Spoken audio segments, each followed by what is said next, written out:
Shalom kepada seluruh sahabat dan jemaat Gereja Kebangunan Kalam Allah Cabang Nunukan. Kita bersyukur bahwa tim pembinaan jemaat telah meluncurkan satu bagian pelayanan, yaitu saluran YouTube Berkat Firman. Dan biarlah melalui saluran YouTube Berkat Firman ini akan kita kirimkan ringkasan-ringkasan firman Tuhan, demikian juga bahan-bahan pembinaan, sehingga dapat mendukung pertumbuhan kerohanian seluruh jemaat. Dan ada satu kerinduan supaya jemaat boleh semakin mendalami Kristus, mengenal firman lebih dalam lagi.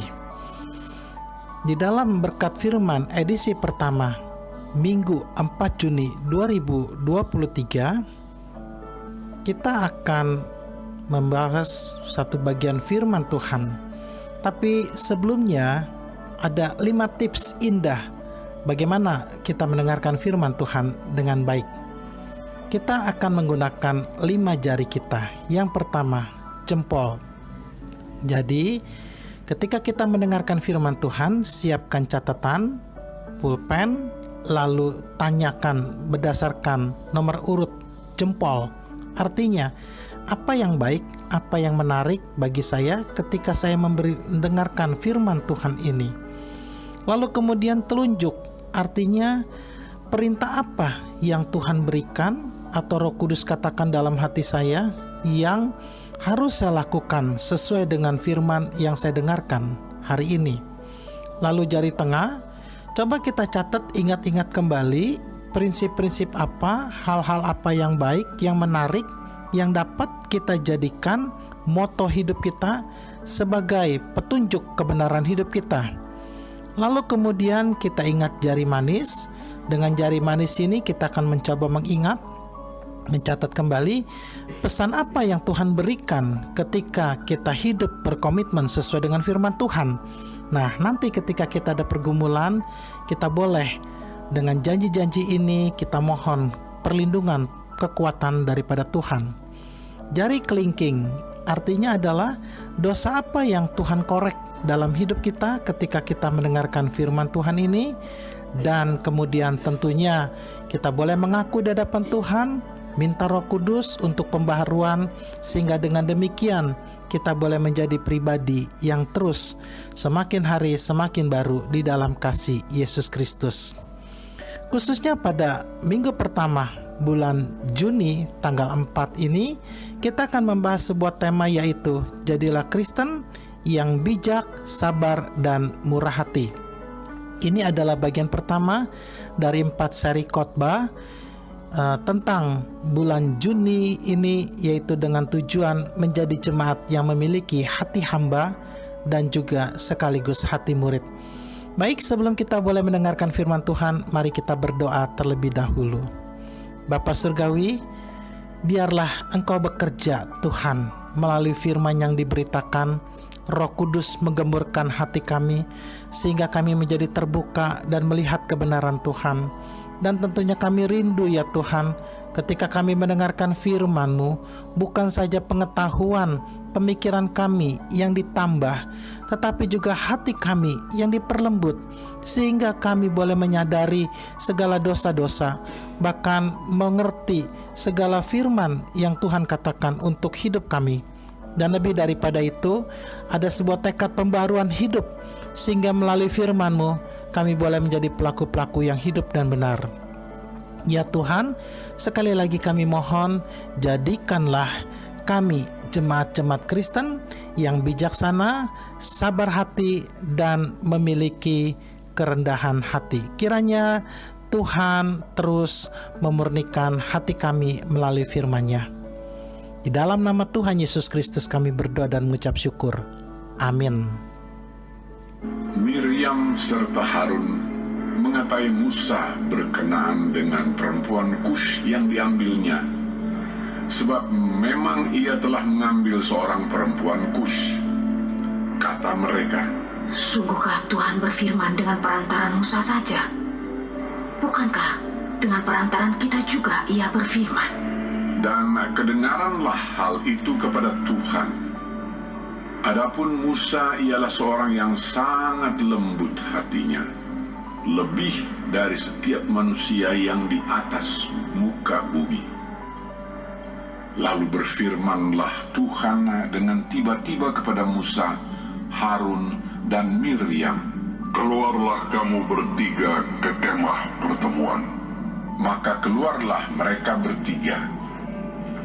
Lalu turunlah Tuhan dalam tiang awan dan berdiri di pintu kemah itu, lalu memanggil Harun dan Miriam. Maka tampillah mereka keduanya. Lalu berfirmanlah Ia, "Dengarlah firman-Ku ini. Jika di antara kamu ada seorang nabi, maka Aku, Tuhan, menyatakan diriku kepadanya dalam penglihatan. Aku berbicara dengan dia dalam mimpi. Bukan demikian hamba-Ku Musa, seorang yang setia dalam segenap rumah-Ku. Berhadap-hadapan aku berbicara dengan dia, terus terang, bukan dengan teka-teki, dan ia memandang rupa Tuhan. Mengapakah kamu tidak takut mengatai hamba-Ku Musa?" sebab itu bangkitlah murka Tuhan terhadap mereka, lalu pergilah Ia. Dan ketika awan telah naik dari atas kemah, maka tampaklah Miriam kena kusta, putih seperti salju. Ketika Harun berpaling kepada Miriam, maka dilihatnya bahwa dia kena kusta. Lalu kata Harun kepada Musa, Tuanku, janganlah kiranya timpakan kepada kami dosa ini yang kami perbuat dalam kebodohan kami. Janganlah kiranya dibiarkan dia sebagai anak gugur yang pada waktu keluar dari kandungan ibunya sudah setengah busuk dagingnya." Lalu berserulah Musa kepada Tuhan, "Ya Allah, sembuhkanlah kiranya dia." Kemudian berfirmanlah Tuhan kepada Musa, "Sekiranya ayahnya meludahi mukanya, tidakkah ia mendapat malu selama 7 hari? Biarlah dia selama 7 hari dikucilkan keluar tempat perkemahan. Kemudian bolehlah ia diterima kembali."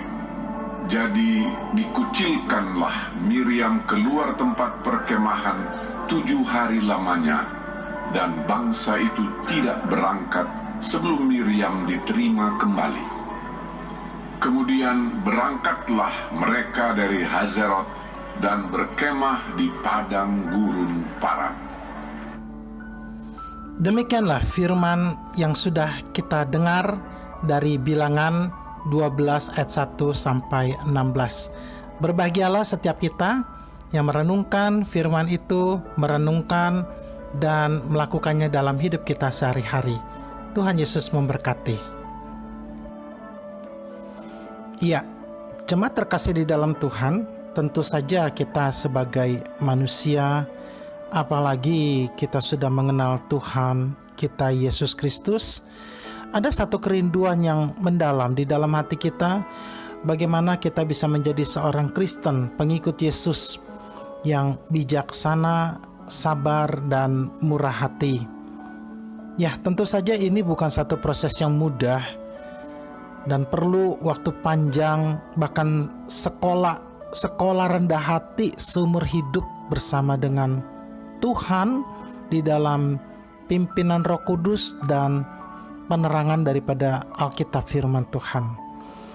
Tetapi untungnya kita juga bisa belajar daripada tokoh-tokoh Alkitab, sebagaimana nats yang kita baca tadi, yaitu dari Bilangan pasal 12 ayat 1 sampai 16, mengisahkan satu kisah perjalanan bangsa Israel ketika Musa bersama dengan Miriam dan Harun ada dalam satu konflik. Mari kita pelajari bersama-sama apa yang terjadi dengan mereka. Ya, secara umum setiap relasi apapun itu kita akan mengalami 4 tahap relasi. Apakah itu relasi hubungan mertua menantu, bahkan suami istri, termasuk juga pimpinan perusahaan dengan bos, di gereja antara sesama jemaat, pelayan Tuhan dengan rohaniawan, bahkan juga majelis dengan hamba Tuhan, bahkan sesama hamba Tuhan sendiri. Nah, tahap yang pertama kita sebut dengan tahap bulan madu. Nah, tahap bulan madu ini adalah tahap yang paling indah karena baru kenal, baru bergabung, sehingga semua itu terasa indah, yang kelihatan yang baik-baik saja. Biasanya juga hamba Tuhan akan selalu dilihat, wah semua serba sempurna. Demikian juga kemajelisan atau apapun. Nah, pada tahap ini biasanya tidak terlalu lama. Dan pasti kita akan masuk kepada tahap berikutnya, yaitu tahap realita. Nah, di dalam tahap realita ini tentunya kita tidak lagi hidup berbasa-basi, apa adanya diri kita. Dan mulailah di sini terjadi satu perbedaan pandangan. Kok dia tidak seperti dulu lagi ya? Kok ternyata orangnya seperti ini ya? Nah, demikian juga misalnya suami istri. Aduh, saya tidak sangka ya, ternyata suami saya tidurnya begitu nakal, tendang sana tendang sini. Nah, demikian juga mertua. Wah, ternyata menantu saya selama ini masaknya, saya pikir masak sendiri, nggak taunya catering, pantesan enak. Nah, terus demikian juga jemaat. Wah, nggak nyangka ya, ternyata gembala kita, hamba Tuhan kita bisa galak, bisa marah. Heran saya kok pendeta bisa marah. Nah, seperti itu kejadiannya. Nah, ada dalam batas-batas tertentu kita tentu bisa toleransi. Tapi bagaimana ketika sudah tidak mencapai toleransi? Artinya kita sudah melewati batas ambang sabar kita dan kita sulit bermurah hati. Disinilah terjadi konflik. Nah, konflik itu akhirnya membuat satu situasi yang tentu tidak enak dan masing-masing juga punya tersinggungan. Nah, cuman yang perlu kita perhatikan di dalam konflik, biasanya tanpa sadar kita berpikir bahwa kita yang benar. Demikian juga pihak yang satu berpikir dia yang benar. Nah, ketika semua berpikir, saling berpikir saya yang benar, disitulah akhirnya sulit terjadi satu persamaan persepsi, keinginan. Misalnya si suami bilang, nggak bisa, pokoknya mesti begini. Istrinya juga, nggak bisa, pokoknya mesti begitu. Ya, terjadilah seperti itu. Nah, dulu tahun 70-an ya, kita dengar lagu Ida Royani bersama dengan Benyamin. Lagunya seperti ini. Begini nih. Lalu Ida Royani kemudian membalikan koran yang dibaca oleh Benyamin, disautin. Begitu tuh. Lalu Benyamin balikin lagi korannya berkata, begini nih. Jadi itu lagu dari awal sampai akhir cuman begini nih, begitu tuh, begini nih, begitu tuh. Tapi lucu. Ya, mungkin kalau di film atau kita melihat lagunya lucu, tapi kalau dalam kejadian kita sehari-hari itu nggak lucu. Sangat menyakitkan, sangat sedih dan bisa membuat kita frustasi. Saya tidak bisa berkata bahwa kita tidak boleh ada konflik, tidak mungkin. Kita semua adalah orang berdosa. Kita punya perasaan, kita juga punya pikiran, dan kita juga punya keinginan dan kehendak. Tetapi sebetulnya konflik itu ada baiknya. Nah, dengan adanya konflik kita jadi mengerti, oh ternyata dia tidak mau saya seperti ini.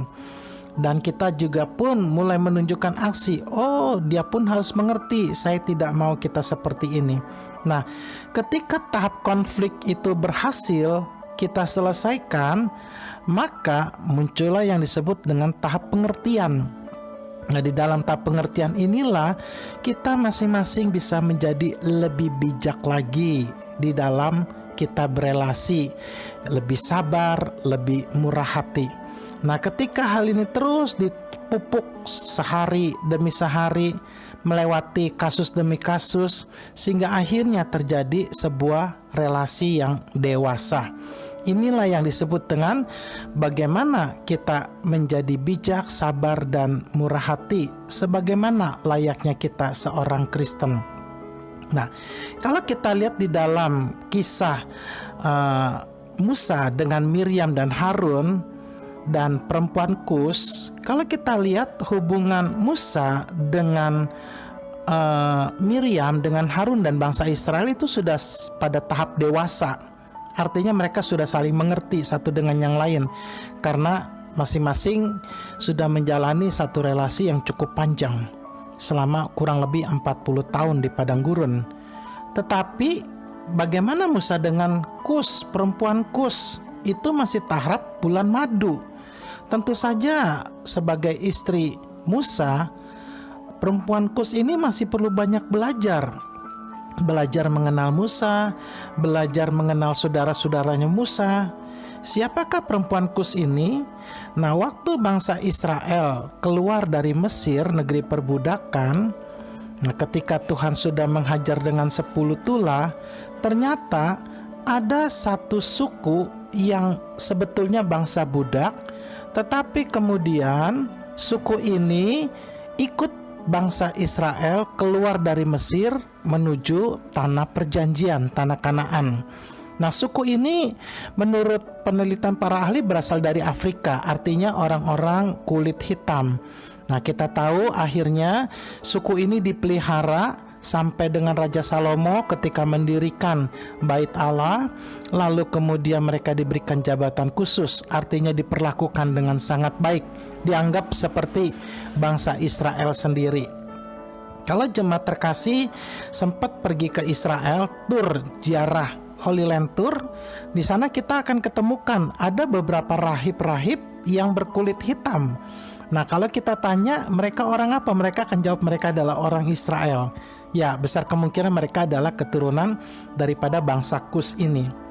Nah, demikian halnya kehadiran perempuan Kus ini ternyata membuat, ya setelah bulan madu lewat tentunya ya, konflik antara Miriam dengan perempuan Kus. Kenapa? Ya, bisa jadi memang ada hal-hal yang munculnya orang baru membawa situasi baru dan perubahan-perubahan baru. Dulu mungkin Miriam itu sangat apa-apa diandalkan oleh Musa dalam kehidupan dia sehari-hari, karena Musa selama mengiringi perjalanan bangsa Israel keluar dari Mesir, dia tidak bawa istri. Istrinya tinggal di rumah mertuanya. Demikian juga anaknya Gersam tinggal bersama keluarga kakeknya di padang Midian. Sehingga praktis boleh dikatakan Musa itu telah mengorbankan segala-galanya, sampai keluarganya pun istilahnya berkorban demi perjalanan bangsa Israel menuju tanah Kanaan.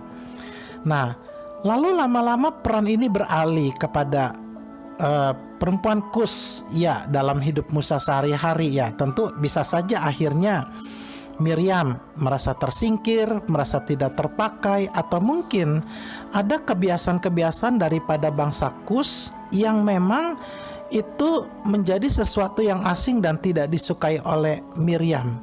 Maka konfliklah mereka. Sekali lagi, sebetulnya konflik itu biasa, tetapi rupanya di sini yang membuat sesuatu tidak baik karena Miriam menyikapi masalah ini dengan tidak dewasa. Ya, tidak dewasa. Dia tidak bijak, dia tidak murah hati, dia tidak sabar, dia tidak rendah diri. Sehingga akhirnya kita lihat bagaimana Miriam mengata-ngatai Harun, bersama dengan Harun mengata-ngatai Musa, dan akhirnya Tuhan yang marah dan Tuhan memberikan kutukan kepada Miriam sehingga Miriam kena kusta. Nah, mari kita belajar dari kasus yang sangat menarik ini. Kita belajar dari kesalahan Miriam. Apa itu? Yang pertama, ketika Miriam menciptakan konflik dan memperluas konflik itu, apa yang terjadi? Nah, rupanya Miriam ini melibatkan Harun, lalu dikatakan mengata-ngatai Musa karena kasus perempuan Kus. Nah, apa arti kata mengata-ngatai? Nah, mengata-ngatai itu artinya ya memprovokasi orang lain untuk melawan Musa. Lalu kemudian juga secara terbuka menyampaikan rasa tidak suka itu dengan kata-kata yang kasar dan tidak layak. Bahkan menurut Tuhan sendiri, sampai ada di ayatnya dikatakan seandainya ayahnya pun meludahi muka Miriam, tentu pasti dia artinya kutuk itu masih terlalu ringan. Nah, rupanya Tuhan sendiri memandang bagaimana Miriam itu sikapnya sangat keterlaluan sekali. Sehingga akhirnya Tuhan sendiri yang mengutuk Miriam sehingga Miriam kena kusta. Sementara kalau kita lihat Musanya sendiri justru lebih cenderung diam. Lalu apalagi kesalahan Miriam? Yaitu dia meremehkan Tuhan. Berkata seakan-akan emang Musa saja yang bisa dipakai Tuhan? Saya juga hamba Tuhan kok. Saya juga bisa khotbah kok. Saya juga bisa menyanyi. Saya juga bertalenta. Nah, di sini kesalahan Miriam adalah ketika dia merasa dia lebih hebat daripada Musa. Dia juga bisa melakukan apa yang Musa lakukan. Padahal soal pelayanan itu bukan soal siapa lebih hebat, tetapi ini bicara tentang siapa yang Tuhan pakai dan Tuhan pilih. Ya, saya sendiri juga merasakan kadang-kadang di dalam status jemaat begitu ya. Ya, banyak kok yang lebih pinter daripada gembala, banyak kok yang lebih hebat bertalenta daripada gembala, dan mereka justru jauh lebih baik. Tapi kenapa justru orang-orang tertentu yang menjadi gembala? Sekali lagi, ini adalah masalah pilihan Tuhan. Ya. Nah, kalau kita lihat di sini berikutnya ya, ada contoh 2 binatang yang setiap hari mungkin kita ketemu sebagai wilayah daerah tropis. Yang pertama lalat, dan kemudian adalah lebah. Apa yang menarik daripada lalat?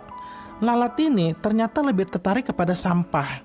Seandainya ada sampah dan bunga didekatkan berdua, berdekatan, pasti lalat akan nyari sampah. Nggak mungkin lalat cari bunga.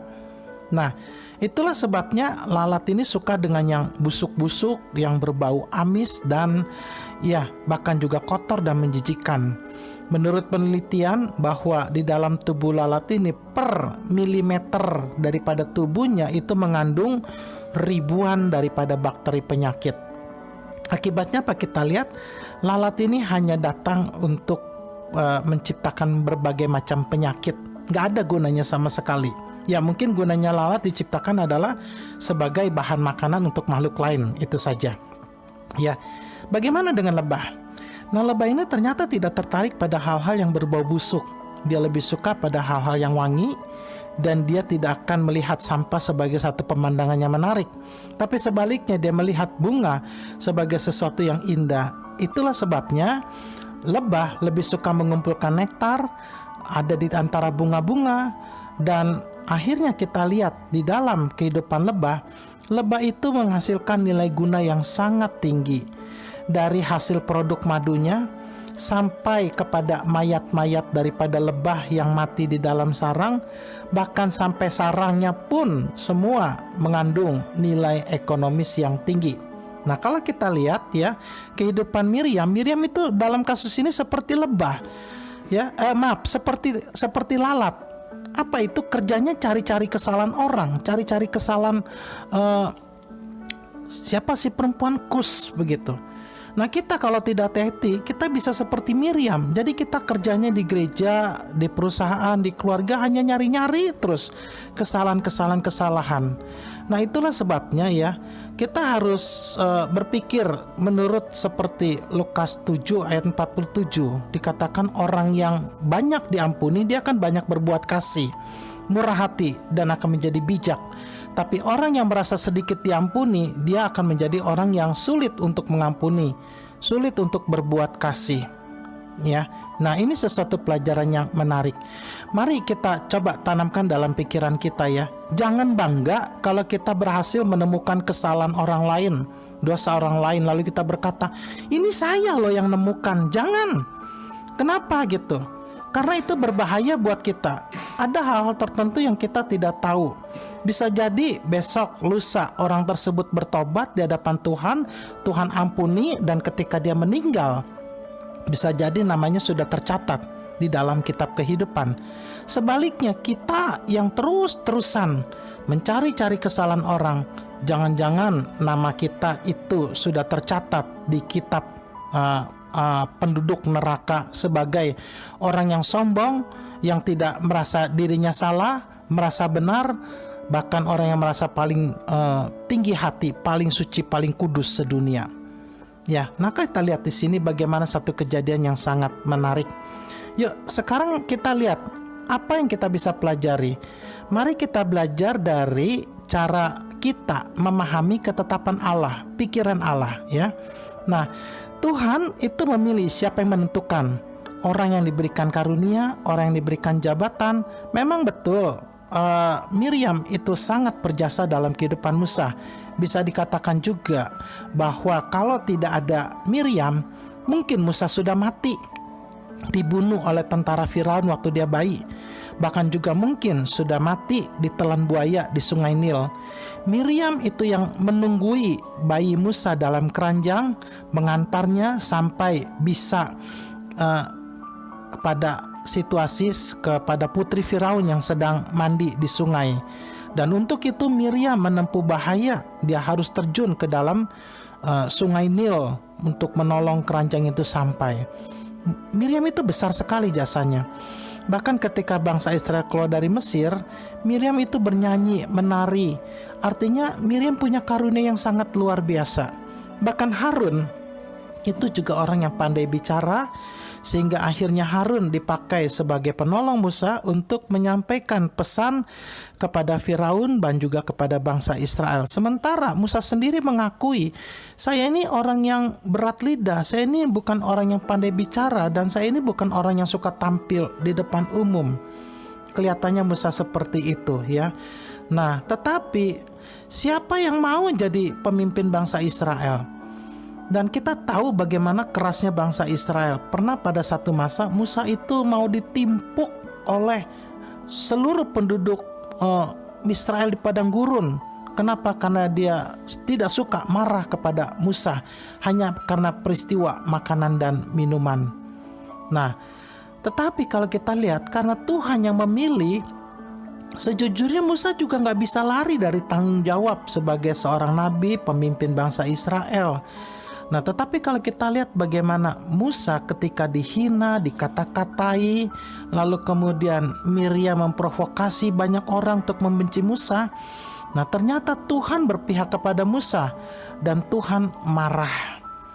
Jadi dalam hal ini kita mesti bijak ya, mesti bijak. Kita harus jujur, tidak semua pemimpin itu cocok dengan kita. Dan tidak semua pemimpin itu sanggup untuk menyenangkan kita, karena mereka juga manusia terbatas. Bahkan ya, kalau kita mau sedikit lebih terbuka, fair, adakah manusia di dunia ini yang mau jadi hamba Tuhan, jadi gembala? Kalau manusia itu punya logika, kalau manusia itu sadar, nggak mau jadi hamba Tuhan. Bener, nggak mau. Kenapa? Karena dia dituntut untuk menyenangkan banyak orang. Dia dituntut untuk sempurna. Dia dituntut untuk harus berlaku seperti malaikat. Ya, itu kenyataan yang tidak mudah. Salah sedikit dihakimi, sementara orang lain salah kepada dia harus ampuni. Tidak mudah.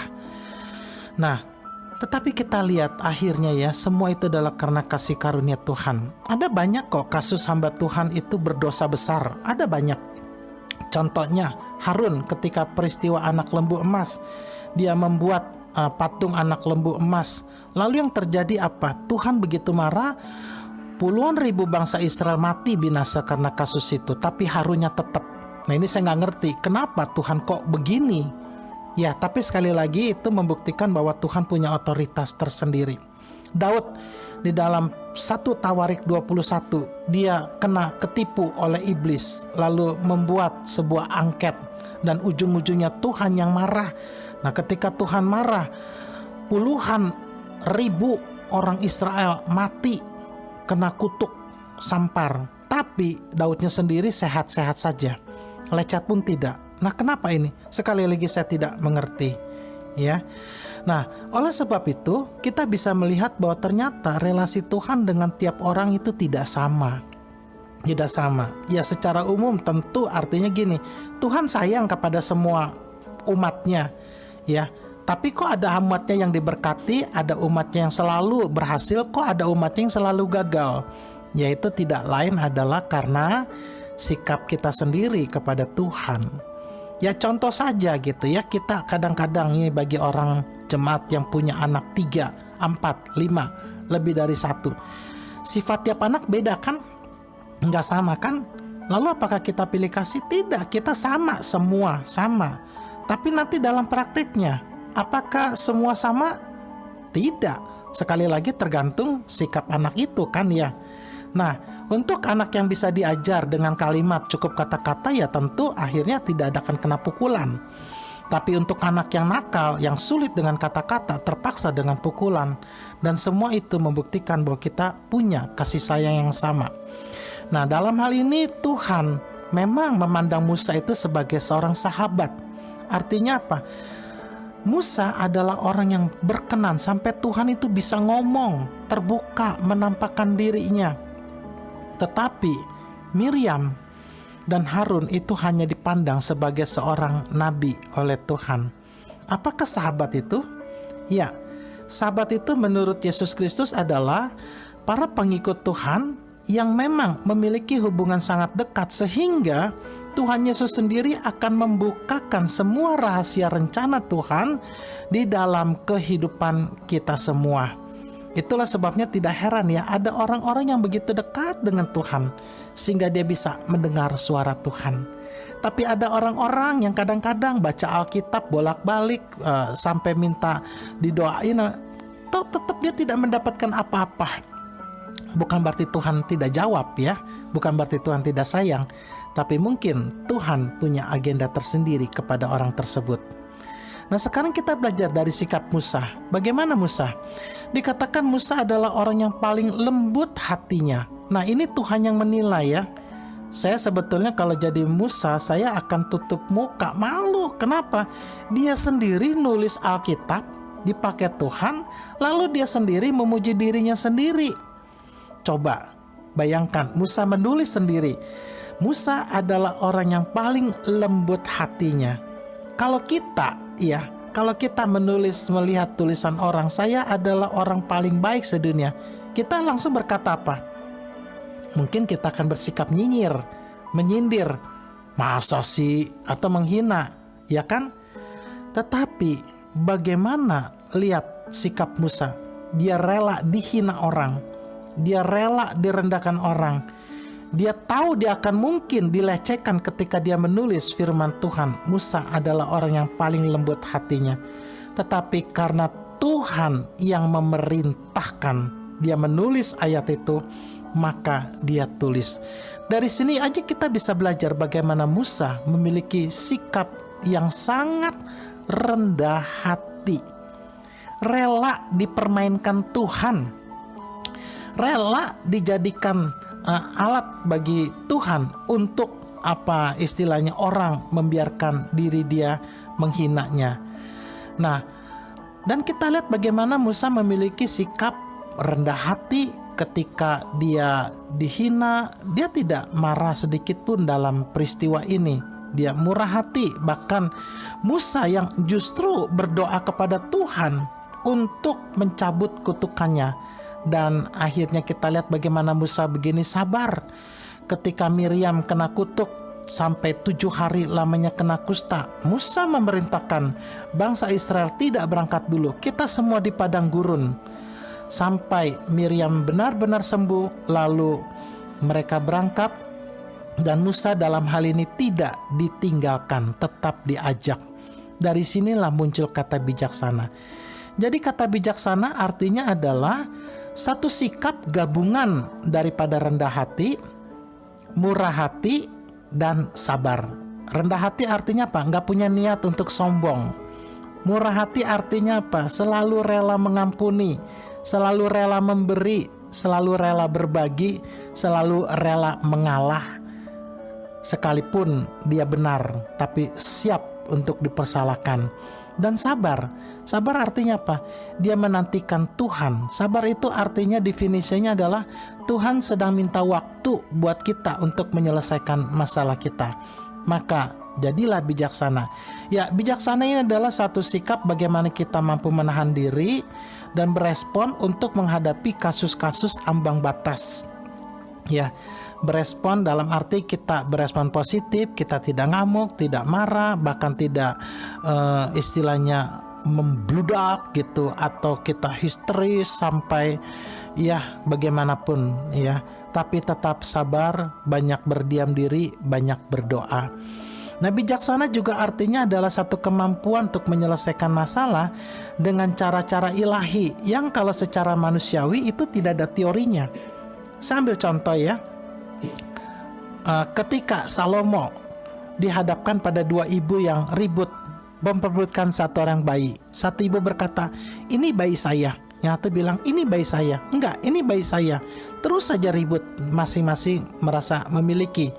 Lalu kemudian Salomo memerintahkan, sebetulnya itu sebuah trik ya, pegawainya untuk pura-pura mau membelah itu si bayi ya.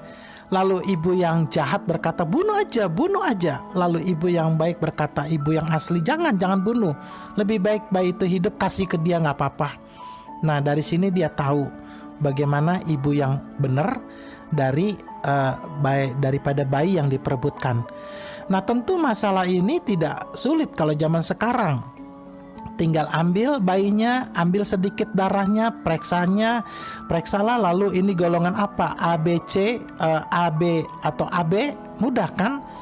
Tapi kan waktu zaman Salomo mana ada tes darah seperti itu. Semua pada zaman itu disebutnya darah merah.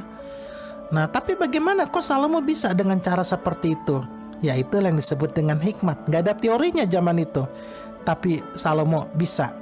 Nah, kalau kita lihat orang-orang yang luar biasa, ada Salomo, ada Ratu Esther, kekuatan dia yang membuat dia bijaksana apa? Puasa dan doa.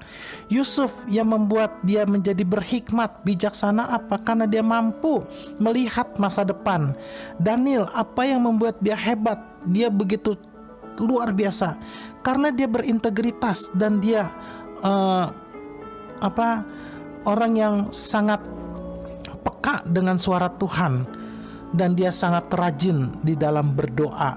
Makanya gak heran Tuhan jadikan orang-orang seperti ini. Nah, dari sini kita bisa belajar sesuatu yang sangat indah.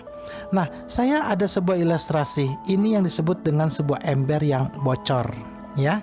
Nah, pada suatu hari si petani membawa 2 ember. Tiap hari dia bawa air. Nah, ketika dia bawa air, tapi ember yang pertama itu masih bagus, tidak ada cacat dan tidak berlubang. Tapi ember yang kedua itu banyak yang bocor, banyak lubang. Nah, kita lihat apa yang terjadi. Ketika si petani mengambil ember air dari sungai dengan kedua embernya, dibawa pulang sampai di rumah. Ember yang pertama isinya masih full, penuh, tidak ada yang terbuang. Tapi ember yang bocor ini isinya tinggal 1/3. Nah, kejadian ini terus dilakukan selama berbulan-bulan, bertahun-tahun, sampai akhirnya anak si petani ini berkata, ayah, kenapa ember yang bocor tidak ditambal aja atau dibuang? Kan jadi sia-sia, buang tenaga, nggak ada gunanya. Tapi si petani itu dengan bijak berkata, nah, sekarang kita lihat sepanjang perjalanan yang sudah saya lewati, ternyata muncul berbagai bunga-bungahan, biji-biji yang tumbuh, dan akhirnya juga menghasilkan banyak kehidupan. Dari mana? Itu dari ember yang bocor. Nah, ternyata ember yang bocor itu lebih banyak berguna dalam kehidupan ketimbang daripada ember yang sempurna. Kemana ember itu dibawa, dia akan selalu mendatangkan manfaat. Kemana ember itu berada dengan pemiliknya, dia selalu berguna. Siapa ember bocor itu? Kita semua yang tidak sempurna. Tapi Tuhan sayang, Tuhan mau pakai kita. Nah, jemaat terkasih, ini sebuah kalimat menjadi ringkasan buat firman Tuhan kali ini ya. Kebijaksanaan Kebijaksanaan tidak serta-merta datang dari pendidikan dan pengalaman semata, tetapi juga diperlukan ketaatan dan relasi yang baik dengan Tuhan. Anda mau bijaksana? Kita semua menjadi orang yang bijaksana, serta rendah hati, serta murah hati, serta orang yang sabar. Bergaulah dengan Tuhan semakin dekat, semakin erat. Izinkan Tuhan mengoreksi kita setiap waktu. Bahkan izinkan Tuhan juga memakai hidup kita. Semuanya akan membawa kita menjadi seorang Kristen yang bijaksana, setahap demi setahap. Tuhan Yesus memberkati. Ya, mari kita dengarkan sebuah pujian yang sangat indah ini yang mengajarkan kepada kita bahwa Tuhan sangat berkasih karunia kepada kita. Kenapa Dia memilih kita jadi anaknya? Padahal Dia tahu segala dosa-dosa kita. Tetapi karena Dia mengasihi kita, nah biarlah kita juga mau belajar untuk terus taat, tunduk di dalam pimpinan firman Tuhan. Selamat menikmati lagu yang indah ini. Why have you chosen me?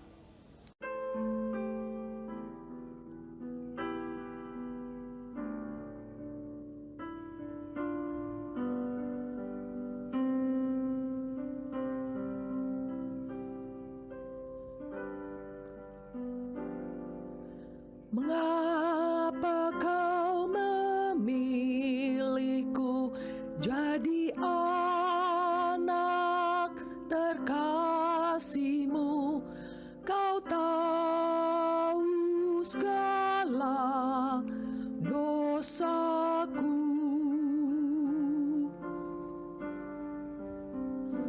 Bahkan kau mengampuni, hapus kejahatanku. Berikan Yesus, selamatkanku.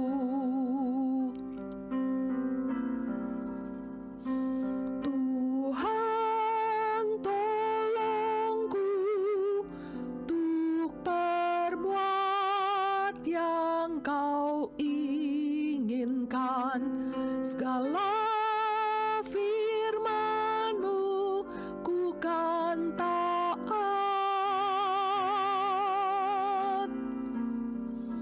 Hidupku sekarang ku persembahkan, jalan dengan-Mu selamanya.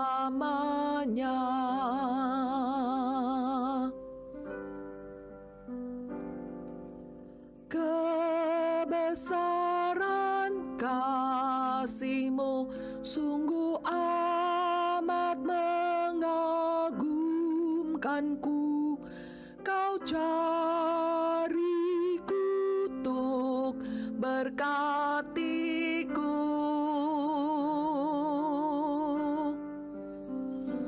Kasih kemurahan-Mu ajaib dan berlimpah. Sungguh ku tak dapat pahami. Tuhan, tolongku untuk perbuat yang Kau inginkan. Segala firman-Mu ku kan taat.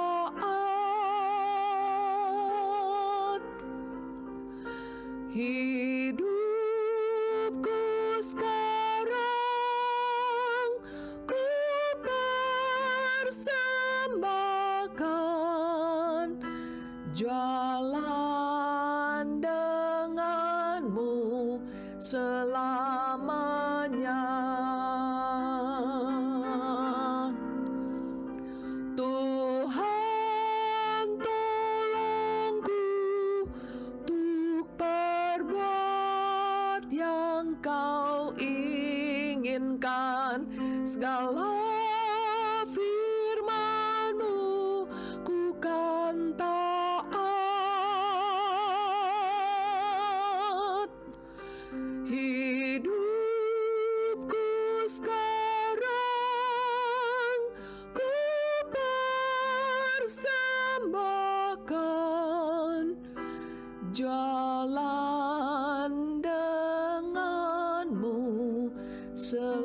selamanya.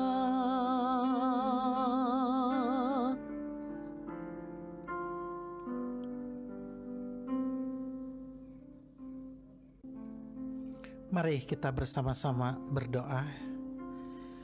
Bapa Surgawi, Engkau tahu ya Tuhan, betapa lemahnya hati kami, pikiran kami, bahkan kehidupan kami. Sekalipun kami sudah menjadi pengikut Kristus sekian lama, namun kami mengakui kami bukanlah orang-orang yang bijaksana. Bahkan seringkali kami mengakui banyak kebodohan-kebodohan dalam diri kami. Betapa mudahnya kami dikuasai emosi kami, sehingga kami seringkali tidak dapat mengontrol kemarahan kami, kekecewaan kami. Bahkan juga kami seringkali menyalahkan Tuhan untuk semua hal yang terjadi. Biarlah Tuhan, kami mau belajar dari segala kekurangan, kesalahan Miriam yang tidak sabar, menuntut orang lain harus menjadi seperti yang dia inginkan, bahkan dengan berani memprovokasi orang lain untuk memusuhi hamba-Mu. Bahkan juga Tuhan merasa diri lebih pintar, lebih berkuasa, lebih berotoritas, sehingga akhirnya kami seperti Miriam justru menjadi pribadi yang Tuhan tidak berkenan. Tapi sebaliknya Tuhan, kami mau seperti Musa. Jadikan kami Tuhan, hati kami lembut seperti Musa yang sabar, menahan hal-hal yang tidak kami suka dan kami derita, supaya dari dalamnya Tuhan Engkau memberikan kami kesempatan untuk menjadi orang yang lembut hati, menjadi orang yang rendah hati, bahkan menjadi bermurah hati, mudah untuk mengampuni, lupa untuk mendendam, bahkan menjadi rajin di dalam hal beramah tamah, mengasihi. Mari Tuhan, jadikanlah kami jemaat-Mu, hamba-Mu yang bijaksana, yang murah hati dan sabar. Berkatilah kami. Di dalam nama Tuhan Yesus Kristus kami berdoa dan mengucap syukur. Jemaat terkasih di dalam Tuhan, biarlah sesuai dengan firman Tuhan hari ini, kita mau tutup ibadah kita dengan satu pengakuan bahwa segala pertolongan, berkat, perlindungan daripada Allah Bapa dan Tuhan kita Yesus Kristus menyertai langkah hidup kita dari sekarang sampai selama-lamanya. Amin. Tuhan Yesus memberkati.